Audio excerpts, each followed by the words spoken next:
প্রথম টেস্টের ওই বিপর্যয়ের পর দ্বিতীয় টেস্টে অস্ট্রেলিয়া যে সিংহের মতো ফিরে আসবে সেটা তো ধারণা করা গিয়েছিল। কিন্তু এই দ্বিতীয় টেস্টের প্রথম ইনিংসের বিপর্যয়ের পর বাংলাদেশ যে দ্বিতীয় ইনিংসে ম্যাচের অমন বাঘের মতো ফিরে আসবে সেটা কি ধারণা করা গিয়েছিল?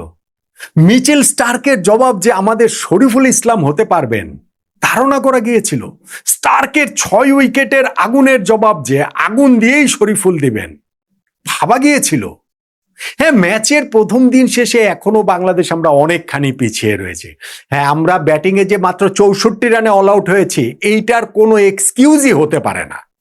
কিন্তু এরপরে শরীফুল তথা বাংলাদেশের বোলাররা ম্যাচে বাংলাদেশকে যেভাবে ফিরিয়েছেন সেইটা আসলে প্রশংসার দাবিদার নিঃসন্দেহে। অস্ট্রেলিয়া প্রথম দিন শেষ করেছে 8 উইকেটে 165 রানে, এখনো তারা 101 রানে এগিয়ে রয়েছে, শেষ 2টা উইকেট হাতে আছে। অবশ্যই ম্যাচের নাটাই অস্ট্রেলিয়ার হাতে, অবশ্যই সেকেন্ড টেস্টে খুবই শক্ত হাতে অস্ট্রেলিয়া এখন লাগামটা ধরে রেখেছে। কিন্তু বাংলাদেশের জন্য অবস্থাটা আরো কত খারাপই না হতে পারত। আমাদের ওরকম ভয়াবহ ব্যাটিং বিপর্যয়, যেটাও আসলে শেষে গিয়ে একটু ভালোই দেখাচ্ছে, ভদ্রস্ত দেখাচ্ছে। কেননা আমরা টেস্ট ক্রিকেট ইতিহাসের, অস্ট্রেলিয়ার মাটির টেস্ট ক্রিকেট ইতিহাসের, অস্ট্রেলিয়ার বিপক্ষে টেস্ট ক্রিকেট ইতিহাসের, আমাদের নিজেদের টেস্ট ক্রিকেট ইতিহাসের সবকিছুরই সর্বনিম্ন রানে অল আউট হয়ে যাওয়ার একটা আশঙ্কার সামনে ছিলাম। শেষ পর্যন্ত 64টা আমি বলছি ভদ্রস্ত দেখাচ্ছে। তারপরেও কিন্তু ভাই ম্যাচ থেকে বাংলাদেশ প্রথম দিনই পুরোপুরি ছিটকে যেতে পারত, সেই পথেই অস্ট্রেলিয়া এগোচ্ছিল, কিন্তু সেটা হতে দেননি বাংলাদেশের শরীফুল ইসলাম। এই ম্যাচে একাদশে ঢুকে বাঘের বিক্রমে তিনি লড়াই করেছেন, চোখে চোখ রেখে আগুনের জবাব আগুন দিয়েই তিনি দিয়েছেন। এবং তাতে করেই ম্যাচে প্রথম দিন পর বাংলাদেশের একটুখানি স্বস্তি, একটুখানি না আমি বলবো ভাই, যেই সিচুয়েশন ছিল সেই সিচুয়েশন অনুযায়ী অনেকখানি আসলে স্বস্তি। এই যে প্রথম দিনের খেলাটা হলো সেইখানটাতে আসলে মোমেন্ট অফ দ্য ডে কোনটা, ওভারঅল সবকিছু মিলেতে এই আলোচনাটা করছি। দেখেন, আমরা 64 রানে অল আউট হয়েছে, আমি বলেছি এটা কোনো এক্সকিউজই নেই। আমাদের 12 রানে প্রথম 5 উইকেট চলে গিয়েছিল, যেই 5টা উইকেটই তুলে নিয়েছেন অস্ট্রেলিয়ার মিচেল স্টার্ক।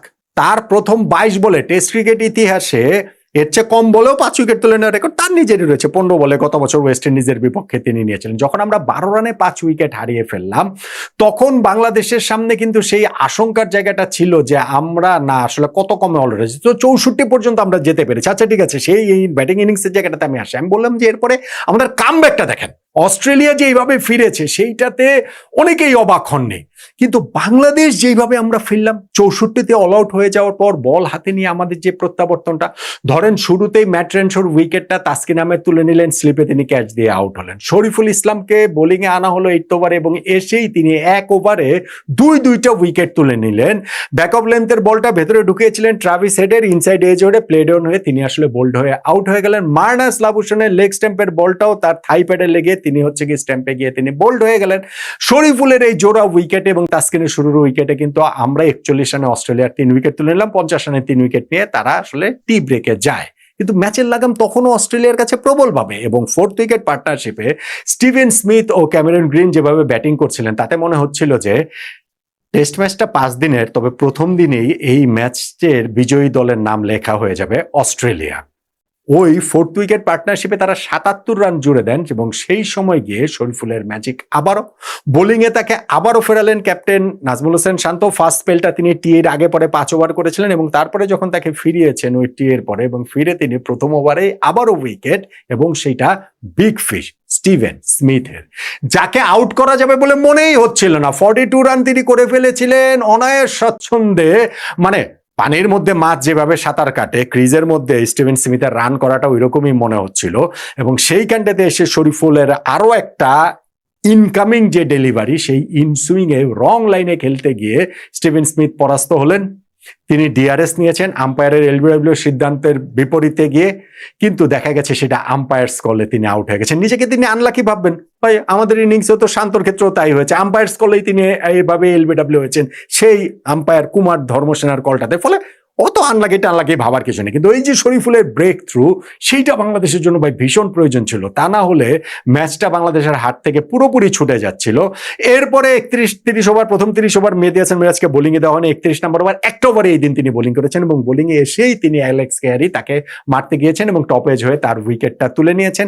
শরীফুল ওই স্পেলেই আবার এক ওভারে যখন 2টা উইকেট তুলে নিলেন, বাউ ওয়েবস্টারকে আরো একটা ভেতরে ঢোকা ইনসুইং বলটাতে বিট করে এলবিডব্লিউ করেছেন এবং প্যাট কামিন্সকে বাউন্সারে তিনি যখন হচ্ছে গিয়ে ক্যাচ দিয়ে আউট হতে বাধ্য করলেন, শরীফুল ইসলামের ইনিংসে 5 উইকেট হয়ে গেল। ইনফ্যাক্ট তারপরের ওভারটাতে তিনি আরো একটা উইকেট তুলে নিয়েছেন, মিচেল স্টার্ককে তিনি বোল্ড করেছেন।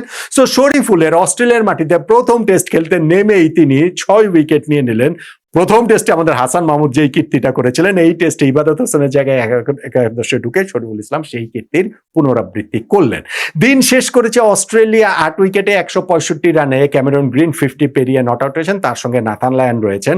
এখন আপনি দেখেন যে বাংলাদেশ যখন 64 রানে অল আউট হয়ে গিয়েছে, তারপরে যখন স্পেশালি অস্ট্রেলিয়ার ওই 4th উইকেট পার্টনারশিপে যখন 77 রান করে ফেলেছে স্টিভেন স্মিথ এবং ক্যামেরন গ্রিন, মনে হচ্ছিল না যে এই দিন অস্ট্রেলিয়া আসলে কোথায় নিয়ে শেষ করবে, সেখান থেকে ম্যাচে আর বাংলাদেশকে কোথাও খুঁজে পাওয়া যাবে না। সেই জায়গাটা থেকে আমাদের কি দুর্দান্ত কামব্যাকটা হলো এবং সেই কামব্যাকের অবশ্যই বড় কৃতিত্ব শরীফুল ইসলামের।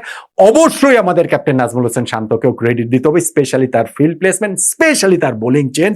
শরীফুলকে ফার্স্ট চেঞ্জে এনে উইকেট পেয়েছেন, জোড়া উইকেট। টি এর পরের সেশনে প্রথমে এনেই জোড়া উইকেট পেয়েছেন, মিরাজকে এক ওভার করেছেন, সেখানটাতে উইকেট পেয়েছেন। ফলে ফ্যান্টাস্টিক ক্যাপ্টেন্সিও এই জায়গাটাতেও হয়েছে। কিন্তু তারপরও প্রথম দিন শেষে আমরা পিছিয়ে আছি, বেশ খানিকটা পিছিয়ে আছি, 101 রানে আমরা পিছিয়ে আছি এবং সেই পিছিয়ে থাকার দায় আমাদের ব্যাটসম্যানদের এবং কিছুটা আমাদের দুর্ভাগ্যের। দেখেন, আমি গতকালকে একটা ভিডিও করেছিলাম, সেখানে বলেছিলাম যে এই টেস্টটা বাংলাদেশের ভালো করতে হলে 2টা জিনিস করতে দিকে আসলে আমাদের পক্ষে আসতে হবে। একটা আমাদের হাতে নাই, আর একটা হাতে আছে। হাতে নেই কি, সেটা হচ্ছে গিয়ে টস বাংলাদেশ জিতলে আগে বোলিং করাটা গুরুত্বপূর্ণ বলেছিলাম, কিন্তু আমরা টস হেরে গেছি। অস্ট্রেলিয়া আগে বোলিং নিয়েছে, ফলে ওই জায়গাটাতে এটা আমাদের হাতে ছিল না। আর 2 নম্বর যেটা করার করণীয় ছিল, সেটা হচ্ছে কি আমাদের ব্যাটিংটা ভালো করতে হবে। বোলারদের উপরে আস্থা আছে, আমি কালকেই বলেছিলাম অবশ্যই আমাদের বোলাররা ভালো করছেন, ভালো করবেন। ব্যাটসম্যানরা কেমন করেন তার উপরে এই টেস্ট ম্যাচটা আসলে নির্ভর করছে। আমাদের ব্যাটসম্যানরা ওই জায়গাটাতে ফেল করেছেন, মিজারেবলি ফেল করেছেন। হ্যাঁ, এখানে মিচেল স্টার্ক দুর্দান্ত বোলিং করেছেন, 12 রানে তিনি 5 উইকেট নিয়ে নিয়েছেন, একেবারে নিজের প্রথম 22 বলে 5 উইকেট নিয়ে নিয়েছেন। কিন্তু ভাই, টেস্ট ম্যাচ তো টেস্ট হবেই। সেই টেস্টে যদি, সেই পরীক্ষায় যদি উত্তীর্ণ ব্যাটসম্যানরা না হতে পারেন, তাহলে আসলে কি করণীয়? আমাদের এই যে প্রথম 5 জন ব্যাটসম্যান আউট হয়েছেন, সাদমান ইসলাম ইনিংসের একেবারে প্রথম ডেলিভারিটাতে তিনি মিড উইকেটে খেলতে গিয়ে এই আউটসাইড এজ নিয়ে তিনি আউট হয়ে গেলেন।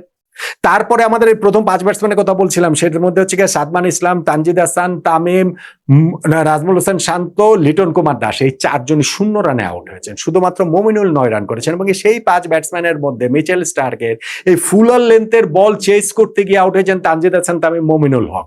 আমাদের এখানে লিটন কুমার দাস, তিনি হচ্ছে গিয়ে আগের বলটাতে লাইফ পেয়ে পরের বলে এলবিডব্লিউ হয়ে গেলেন। শুধুমাত্র শান্ত বলতে পারেন যে না, ঠিক আছে, একটু আনলাকি, ওই যে দেন এগেন স্টিভেন স্মিথের সঙ্গে একটু কাটাকাটি, যে আম্পায়ার স্কলে গিয়ে তারা আউট হয়েছেন। তো 12 রানে যখন আমরা 5 উইকেট হারিয়ে ফেলি, তখন মনে হচ্ছিল যে টেস্ট ক্রিকেট ইতিহাসের সর্বনিম্ন রানের স্কোরটা নিয়ে বাংলাদেশ গড়ে ফেলে, যেটা 1955 সালে 26 রানে অল আউট হয়ে গিয়েছিল নিউজিল্যান্ড ইংল্যান্ডের বিপক্ষে অকল্যান্ডে। 21 রানে যখন মুশফিকুর রহিমও আউট হয়ে গেলেন, এই 100 টেস্ট খেলার পরেও সেই যে ভেতরে ঢোকা বলেই তিনি বোল্ড হয়ে গেলেন। তখন মনে হচ্ছিল যে না, এখনো বাংলাদেশের পক্ষে সম্ভব। গত বছর কিন্তু এরকম একটা পরিস্থিতি ছিল, ওয়েস্ট ইন্ডিজের বিপক্ষে অস্ট্রেলিয়া কিন্তু ওই রেকর্ডটাকে থ্রেট করছিল। ফাইনালি গিয়ে অস্ট্রেলিয়ার বিপক্ষে ওয়েস্ট ইন্ডিজ ওই 26 পেরিয়ে 1 রানে গিয়ে 27 রানে অল আউট হয়েছিল। আমরা যখন 21 রানে 6 নাম্বার উইকেট হারিয়ে ফেললাম মুশফিকের, তখন মনে হচ্ছিল যে না, ওইটাও আসলে সম্ভব হলেও হতে পারে। যাই হোক, সেটা আর হয়নি। লাঞ্চ পর্যন্ত আমরা আর উইকেট হারাইনি, বিরাট কৃতিত্ব আমাদের। হচ্ছে গিয়ে 35 রানে 6 উইকেট নিয়ে আমরা গিয়েছি অস্ট্রেলিয়ার মাটিতে। মানে অস্ট্রেলিয়ার বিপক্ষে টেস্ট ক্রিকেটের সর্বনিম্ন রানটা আমরা পেরোলাম, অস্ট্রেলিয়ার বিপক্ষে সর্বনিম্ন রানটাও আমরা পেরোলাম, যেটা 27 রান বললাম গত বছর ওয়েস্ট ইন্ডিজের। আর অস্ট্রেলিয়ার মাটিতে সর্বনিম্ন রান যেটা ছিল, সেটা হচ্ছে গিয়ে সাউথ আফ্রিকা অস্ট্রেলিয়ার বিপক্ষে 1932 সালে করেছিল 36 রান, সেইটাও আমরা পেরিয়ে গেলাম লাঞ্চের পরে। তবে লাঞ্চের পরে গিয়ে আমরা ওই যে দ্রুতই আরো 35 রানে 6 উইকেট থেকে 39 রানে 9 উইকেটে পরিণত হয়ে যায় এবং তখন মনে হচ্ছিল যে বাংলাদেশ নিজেদের সর্বনিম্ন রানটা অন্তত পক্ষে বোধহয় করেই ফেলছে, যেটা 2018 সালে 43 রানে আমরা অল আউট হয়েছিলাম ওয়েস্ট ইন্ডিজের বিপক্ষে। সেইটাও আমরা পেরিয়ে গেছি লাস্ট উইকেটে পার্টনারশিপে শরীফুল ইসলাম এবং তাইজুল, তারা যখন 25 রান অ্যাড করেন। সর্বোচ্চ মানে ওই যে এই স্কোরটা 25 রানটাই এই ইনিংসের সর্বোচ্চ জুটি, এবং লাস্ট যে 11 নম্বর যে ব্যাটসম্যান আমাদের শরীফুল ইসলাম, তার ওই 14 রানের ইনিংসটাই সর্বোচ্চ।